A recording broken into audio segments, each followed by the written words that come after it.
नमस्कार विद्यार्थी मित्रांनो, मी डॉक्टर एस.एन. पवार, सहाय्यक प्राध्यापक भूगोल विभाग, राव नारायणराव बोरावके महाविद्यालय, श्रीरामपूर। आजच्या तासाला आपण पाहणार आहोत पर्यावरण भूगोल या SYBA या वर्गातील प्रकरण 4 पर्यावरण प्रदूषण या प्रकरणातील प्रास्ताविक माहिती, त्याचबरोबर पर्यावरण प्रदूषण संकल्पना, पर्यावरण प्रदूषणाची व्याख्या, पर्यावरण प्रदूषण निर्माण करणारी प्रदूषके व त्यांचे प्रकार आणि त्याचबरोबर काही पर्यावरणाचे प्रमुख उपप्रकार याविषयी माहिती आपण आजच्या तासाला पाहणार आहोत। मित्रांनो, आपण पाहतो मानव ज्या निसर्गामध्ये आपलं जीवन व्यतीत करत असतो, या मानव आणि निसर्ग याच्यामध्ये आंतरक्रिया सातत्याने होत असतात आणि या दोघांमध्ये अतिशय घनिष्ठ संबंध असलेला आपल्याला पाहावयास मिळतो। परंतु अलीकडे आपण पाहतो किंवा ऐकतो आहोत की पर्यावरण प्रदूषण ही एक प्रकारची गंभीर समस्या फक्त भारतातच नव्हे तर संपूर्ण जगामध्ये निर्माण झालेली आपल्याला पाहावयास मिळते। आणि असं म्हणावं लागेल की मानवाच्या अतिरिक्त हस्तक्षेपामुळे विशेष करून या पर्यावरणाचं मोठ्या प्रमाणावर ऱ्हास होत आहे। परिणामी या पर्यावरणाचा, निसर्गाचा समतोल ढासळत चाललेला आपल्याला दिसून येतो। म्हणूनच अलीकडे म्हणजेच 21व्या शतकामध्ये पर्यावरणाचा ऱ्हास ही एक अत्यंत ज्वलंत समस्या सर्व राष्ट्रांपुढे निर्माण झालेली आपल्याला पाहावयास मिळते। पहा, जगामध्ये सन 1992 मध्ये रिओ दी जेनेरो या ठिकाणी एक जागतिक पर्यावरण आणि मानव, विशेष करून पर्यावरणाचा विकास या विषयावर त्या ठिकाणी परिषद घेण्यात आली। या परिषदेमध्ये सर्व राष्ट्रांच्या असं लक्षात आलं की या ठिकाणी पर्यावरणाचा ऱ्हास होत आहे आणि हा पर्यावरणाचा ऱ्हास जर वेळीच रोखला नाही तर आपण ज्याला शाश्वत विकास म्हणतो, हा शाश्वत विकास त्या ठिकाणी होऊ शकत नाही।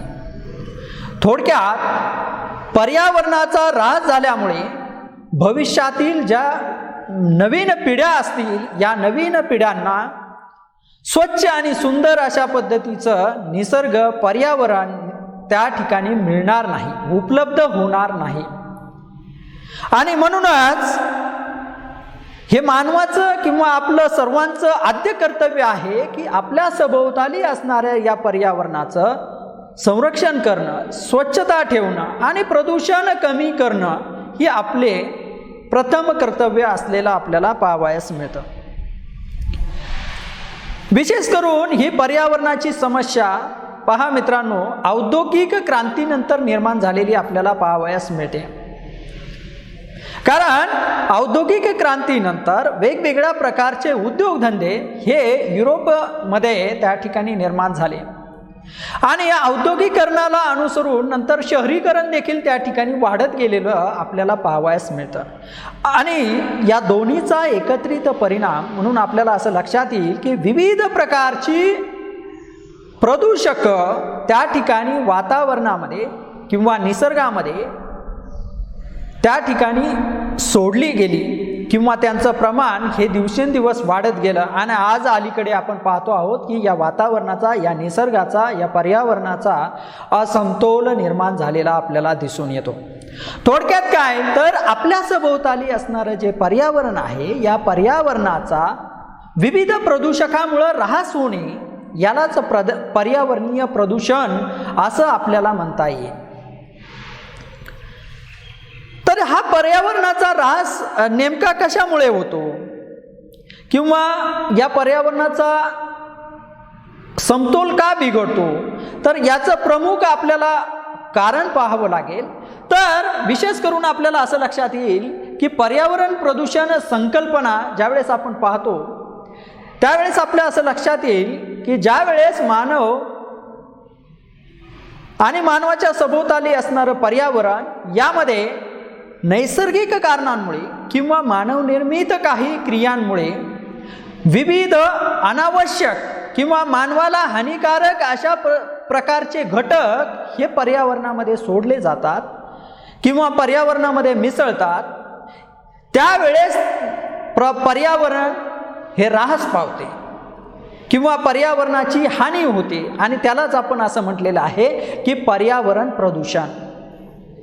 मग हे पर्यावरण प्रदूषण मुळात कशामुळे घडून येतं तर ते पाहणं आपल्याला आवश्यक आहे. तर याचं सर्वात महत्त्वाचं म्हणजे विविध प्रदूषक याला कारणीभूत असलेली आपल्याला पाहावयास मिळतात. मग ही प्रदूषक वेगवेगळ्या माध्यमात स्वरूपात असलेली आपल्याला पाहावयास मिळतात. मग घन स्वरूपात असतील, द्रव स्थितीत असतील किंवा त्या ठिकाणी वायुरूप अवस्थेत देखील ही प्रदूषक नैसर्गिक प्रमाणापेक्षा या प्रदूषकांचं प्रमाण ज्यावेळेस या वातावरणामध्ये या निसर्गामध्ये किंवा पर्यावरणामध्ये वाढतं त्यावेळेस आपल्याला असं लक्षात येईल की त्या पर्यावरणाचं प्रदूषण त्या ठिकाणी घडून येतं. मित्रांनो, आपण यानंतर या संकल्पनेनंतर आपण सर्वप्रथम पर्यावरण प्रदूषणाची व्याख्या समजून घेऊ. पर्यावरण प्रदूषणाच्या विविध प्रकारच्या व्याख्या विविध तत्ववेत्यांनी केलेल्या आपल्याला आढळून येतात. काही आपल्याला लक्षात राहतील अशा व्याख्या मी या ठिकाणी देण्याचा प्रयत्न करतो. तर पर्यावरण प्रदूषण कशाला म्हणायचं तर पर्यावरणातील प्रदूषकांच्या अल्पकालीन किंवा दीर्घकालीन अस्तित्वाला पर्यावरणाचं प्रदूषण असं म्हटलं जातं. बघा मित्रांनो, विविध नैसर्गिक किंवा मानवनिर्मित क्रियांमुळे जी प्रदूषके पर्यावरणामध्ये मिसळतात ही प्रदूषके काही वेळेस काही ठराविक काळापर्यंत ती निसर्गामध्ये राहतात, पर्यावरणामध्ये राहतात, परंतु काही प्रदूषके ही दीर्घ काळपर्यंत निसर्गामध्ये राहतात. त्यांचा नायनाट किंवा ज्याला आपण म्हणतो हे प्रदूषक या प्रदूषकांचं निर्मूलन हे नैसर्गिक क्रियांनी होण्यासाठी खूप दीर्घ कालावधी त्या ठिकाणी लागतो. बघा, काही प्रदूषक ही कमी कालावधीत जरी निर्माण झाली तरी नैसर्गिकरित्या नैसर्गिक चक्रातून त्या ठिकाणी त्यांचं नैसर्गिक चक्रातून ती नष्ट होताना आपल्याला पाहावयास मिळतात. परंतु काही प्रदूषक अशी आहेत की ती नष्ट होण्यासाठी दीर्घ काळ लागतो. उदाहरणार्थ बघा, त्या ठिकाणी आपल्याला असं लक्षात येईल की CO2चं प्रमाण त्या ठिकाणी निसर्गामध्ये वाढलेलं आहे. याचं जर प्रमाण कमी करायचं असेल तर आपल्याला ऑक्सिजनचं प्रमाण त्या ठिकाणी वाढवावं लागेल आणि यासाठी आपण वृक्ष लागवड त्या ठिकाणी करू शकतो किंवा वाढवू शकतो किंवा मुळातच CO2चं इमिशन ज्याला म्हणतो प्रमाण हे कमी करू शकतो. मात्र सपोज त्या ठिकाणी क्लोरोफ्लोरोकार्बन ज्याला आपण CFC असा वायू म्हणतो याचं निर्मूलन होण्यासाठी आपल्याला असं लक्षात येईल की एक क्लोरोफ्लोरोकार्बन ज्याला आपण असं म्हणूयात की या क्लोरोफ्लोरोकार्बनमुळे ऑक्सिजनचे त्या ठिकाणी 1,00,000 अणू त्या ठिकाणी नष्ट होतात.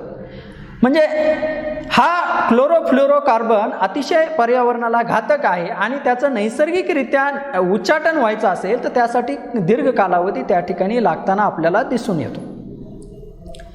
दुसरी महत्त्वाची व्याख्या आपण या ठिकाणी पाहूयात. पर्यावरणात निर्माण होणाऱ्या किंवा मानवी क्रियेमधून निर्माण होणाऱ्या अपायकारक घटकांना, बघा नैसर्गिक कारक असतील किंवा मानवनिर्मित कारक असतील, यामार्फत निर्माण होणाऱ्या अपायकारक घटकांना ज्यामुळे मानवाची हानी होते त्यांना, त्या अपायकारक घटकांना आपण पर्यावरणीय प्रदूषण असं म्हणतो. ज्यावेळेस त्याच्यामुळे मानवाची हानी होते किंवा मानवाला अपाय होतो त्यावेळेस पर्यावरणीय प्रदूषण असं संबोधलं जातं. तिसरी महत्त्वाची व्याख्या आपण या ठिकाणी बघूयात. पर्यावरणातील विशेष करून काही विशिष्ट प्रकारच्या प्रदूषकामुळे, त्यांच्या वाढणाऱ्या प्रमाणामुळे किंवा त्यांच्या अतिसिंचनामुळे किंवा संचयामुळे मानवी जीवनावर त्याचा विपरीत परिणाम होतो, त्यावेळेस त्याला पर्यावरणीय प्रदूषण असं म्हटलं जातं। बघा, निसर्गामधील असणारी ही जी प्रदूषकं आहेत, या प्रदूषकामुळं विशेष करून मानव हा सेंट्रल आहे किंवा मध्यभागी असलेला आपल्याला पाहावयास मिळेल, कारण त्याचा प्रत्यक्ष अप्रत्यक्ष प्रभाव किंवा अपाय हा मानवावर होत असतो। म्हणून पर्यावरणाचा समतोल ढासळल्यामुळे, विशेष करून पर्यावरणाचे प्रदूषण निर्माण झाल्यामुळे त्याचा अपाय हा मानवी जीवनावर होतो आणि त्यामधून अनेक वेगवेगळ्या प्रकारच्या समस्या निर्माण होतात, त्यावेळेस त्याला आपण पर्यावरणीय प्रदूषण म्हटलेलं आहे। तर अशा पद्धतीने पर्यावरण प्रदूषण पाहिल्यानंतर आपल्याला असं लक्षात येईल की हे पर्यावरणाचं प्रदूषण नेमकं कोणकोणत्या प्रदूषकांमुळे होतं। तर मी या ठिकाणी काही प्रदूषकांचे प्रकार देण्याचा प्रयत्न केलेला आहे। आपल्याला फळ्यावर प्रदूषके, त्याला आपण पोल्युटंट्स म्हणतो, तर दोन प्रमुख उपप्रकारामध्ये त्याचं वर्गीकरण केलं जातं। पहिला प्रकार पडतो तो म्हणजे दृश्य प्रदूषके, ज्यांना आपण व्हिजिबल पोल्युटंट्स असं म्हणतो, आणि दुसरा प्रकार पडतो तो म्हणजे अदृश्य प्रदूषके, ज्याला इनव्हिजिबल पोल्युटंट्स असं म्हणतो। बघा, नावाप्रमाणेच दृश्य प्रदूषके म्हणजे वातावरणात किंवा आपल्या आजूबाजूला पर्यावरणात जी प्रदूषके आपल्याला दृष्टीस पडतात किंवा आपल्याला सहज लक्षात येतात, त्या प्रदूषकांना आपण दृश्य स्वरूपातील प्रदूषक असं म्हटलेलं आहे। उदाहरणार्थ आपण पाहतो धूळ असेल, धूर असेल किंवा त्याचबरोबर दूषित अशा प्रपद्धतीचं पाणी असेल किंवा त्या ठिकाणी असणारा कचरा असेल, तर असे जे घटक किंवा हे जी प्रदूषकं आहेत यांना दृश्य स्वरूपाची प्रदूषके असं म्हणतो। आणि यांचं देखील प्रमाण पर्यावरणामध्ये जर वाढलं तर त्या ठिकाणी पर्यावरणाचं प्रदूषण घडून येतं। यानंतर दुसरा उपप्रकार आपण पाहूया, तो म्हणजे अदृश्य प्रदूषके। नावाप्रमाणेच ज्यावेळेस जी प्रदूषके मानवाला लक्षात येत नाहीत किंवा आपल्या दृष्टिक्षेपात पडत नाहीत, अशा प्रदूषकांना आपण अदृश्य प्रदूषके म्हणतो। परंतु ही प्रदूषके अतिशय घातक असलेली आपल्याला दिसून येतात। एकतर ती लवकर लक्षात येत नाहीत आणि त्याचा प्रभाव मात्र किंवा मानवाची हानी या प्रदूषकांमुळे मोठ्या प्रमाणावर होताना आपल्याला दिसून येते। मग हे कोणती प्रदूषकं आहेत? तर अदृश्य प्रदूषकामध्ये उदाहरण सांगायचं झालं तर विविध प्रकारचे जीवाणू त्या ठिकाणी आहे, विविध प्रकारच्या बुरशी असलेल्या आपल्याला लक्षात येतील। त्याचबरोबर आपण जे दैनंदिन जीवनात वापरणारं पाणी असेल, अन्न असेल, याच्यामध्ये विविध प्रकारचे जीवाणू, त्याचबरोबर विविध प्रकारची रसायने या पाण्यामध्ये मिसळलेली आपल्याला पाहावयास मिळतात। जमिनीत विविध प्रकारची रसायने मिसळलेली पाहावयास मिळतात। त्याचबरोबर अलीकडे आपण आधुनिक पद्धतीने शेती करतो आहोत, त्यामुळे विविध प्रकारची खते, रासायनिक खते ज्याला आपण म्हणू, कीटकनाशके यांचा वापर मोठ्या प्रमाणात केला जात आहे आणि त्यामुळे देखील अंतर्गत पाण्याचं देखील प्रदूषण होतं, जमिनीचं किंवा मृदेचं देखील आपल्याला प्रदूषण होताना दिसून येतं। त्याचबरोबर जमीन आणि पाण्यामध्ये विविध कारखान्यांमधून सोडला गेलेला, ज्याला आपण म्हणतो प्रदूषित अशा पद्धतीचं पाणी ज्यावेळेस सोडलं जातं, यामुळे देखील विविध प्रकारची रासायनिक द्रव्ये किंवा रासायनिक घटक त्यामध्ये मिसळतात। परिणामी अशा रासायनिक घटकांमुळे आपल्याला असं लक्षात येईल की पर्यावरणाचं मग विविध प्रकारच्या माध्यमातलं असेल तर ते प्रदूषण घडून येताना आपल्याला दिसून येतं। तर प्रामुख्याने मित्रांनो, या दृश्य आणि अदृश्य अशा दोन प्रकारच्या प्रदूषकामुळे आपल्या पर्यावरणाचं ऱ्हास होताना आपल्याला दिसून येत आहे। आता काही वेळेस या प्रदूषकांचं वर्गीकरण आपण त्या ठिकाणी त्याच्या निर्मितीवरून देखील करत असतो। तर निर्मितीवरून प्रामुख्याने दोन प्रकारे याचं वर्गीकरण केलं जातं। एक तर नैसर्गिक प्रदूषक आणि दुसरं म्हणजे त्या ठिकाणी असणारी मानवनिर्मित प्रदूषकं। मग नैसर्गिक प्रदूषकं कोणती? जी प्रदूषकं ही निसर्गतः निर्माण होतात, काही वेळेस काही प्रदूषकांचं प्रमाण हे निसर्गात नैसर्गिकरित्या वाढतं, त्यावेळेस त्यांना नैसर्गिक प्रदूषकं म्हणतो। उदाहरणार्थ बघा, ज्वालामुखीचा होणारा उद्रेक असेल किंवा नैसर्गिकरित्या त्या ठिकाणी जंगलांना लागलेल्या आगी असतील किंवा ज्याला आपण वनवे असं म्हणतो, तर जंगलाला लागलेल्या आगी असतील किंवा विविध प्रकारची चक्रीवादळे असतील, तर यामुळे धूळ असेल किंवा इतर पोल्युटंट विविध प्रकारचे गॅसेस किंवा वायू हे वातावरणामध्ये नैसर्गिकरित्या देखील त्या ठिकाणी मिसळतात आणि परिणामी पर्यावरणाचं आणि प्रदूषण होताना आपल्याला दिसून येतं. दुसरा प्रकार प्रदूषकांचा आपण मानवनिर्मित कारणामुळे बघितला तर विशेष करून ज्या वेळेस मानव आपले जीवन जगत असताना विविध प्रकारच्या प्रक्रिया करत असतो आणि यामधून देखील विविध प्रकारची प्रदूषके पर्यावरणात निसर्गामध्ये सोडली जातात. मग विशेष करून आपण पाहिलं की विविध प्रकारचे उद्योगधंदे असतील, औद्योगिकरण ज्याला आपण म्हणतो, शहरीकरण असेल, वाहतूक असेल, दळणवळण असेल, विविध प्रकारच्या मानवी क्रिया यामुळे आपल्याला असं लक्षात येईल की विविध प्रकारची वायुरूप, घनरूप आणि द्रवस्थितीतील प्रदूषक देखील त्या ठिकाणी पर्यावरणामध्ये मिसळतात आणि त्यामुळे मोठ्या प्रमाणावर या पर्यावरणाचा ऱ्हास होताना आज आपल्याला दिसून येत आहे. तर मित्रांनो, ही जी काही प्रदूषक आहेत यामुळे विशेष करून पर्यावरणाचं आपण पाहिलं की प्रदूषण होतं. मग या पर्यावरण प्रदूषणाचे प्रकार या ठिकाणी पाहणं आपल्याला आवश्यक आहे. तर आपण पुढे पाहूयात या प्रदूषणाचे विशेषतः पर्यावरणीय प्रदूषणाचे प्रकार कोणते. तर काही विशेष करून माध्यमावरून नेमक्या कोणत्या ठिकाणी हे प्रदूषण घडून येतं त्या माध्यमावरून प्रदूषणाचे प्रमुख 3 उपप्रकार त्या ठिकाणी पडताना आपल्याला दिसून येतात मित्रांनो. तर ते 3 उपप्रकार कोणते आहेत? मग हवेचं ज्या वेळेस प्रदूषण होतं तर त्या ठिकाणी हवा प्रदूषण. दुसरा महत्त्वाचा उपप्रकार ज्यावेळेस पाण्याचं प्रदूषण त्या ठिकाणी होतं, जलप्रदूषण. आणि तिसरा उपप्रकार या ठिकाणी पडतो जमिनीचं किंवा मृदेचं त्या ठिकाणी प्रदूषण होतं, त्यावेळेस आपण त्याला भूप्रदूषण असं म्हणतो. आता बघा, या 3ही प्रदूषणाची कारणं वेगवेगळी असू शकतात किंवा प्रदूषक देखील वेगवेगळी भिन्न भिन्न स्वरूपाची असलेली आपल्याला पाहावयास मिळतात. प्रदूषणाचे क्षेत्र आणि तीव्रता यावरून देखील काही प्रकार पडतात. तर ते जर आपण पाहायचे झाले तर पहिला प्रकार पडतो तो म्हणजे स्थानिक प्रदूषण. दुसरा महत्त्वाचा प्रकार पडतो तो म्हणजे प्रादेशिक प्रदूषण. आणि तिसरा महत्त्वाचा प्रकार या ठिकाणी पडतो तो म्हणजे जागतिक स्वरूपाचं प्रदूषण. मित्रांनो, आपल्याला असं लक्षात येईल की ज्या वेळेस प्रदूषण हे स्थानिक लेवलला म्हणजे स्थानिक पातळीवर ग्रासरूट लेवलला त्या ठिकाणी निर्माण होतं त्यावेळेस त्याला आपण स्थानिक प्रदूषण म्हणतो. उदाहरणार्थ बघा, एखाद्या ठिकाणी असणारा एखादा कारखाना, या कारखान्यातून बाहेर पडणारा धूर असेल किंवा त्यामधून बाहेर पडणारं प्रदूषित पाणी असेल तर अशा वेळेस होणारं त्या भागातील प्रदूषण याला आपण स्थानिक प्रदूषण म्हणून ओळखतो. मात्र हे दुसरं प्रादेशिक प्रदूषणाकडे ज्यावेळेस आपण जातो त्यावेळेस त्याची व्याप्ती, क्षेत्र वाढलेलं आपल्याला पाहावयास मिळतं. म्हणून ज्यावेळेस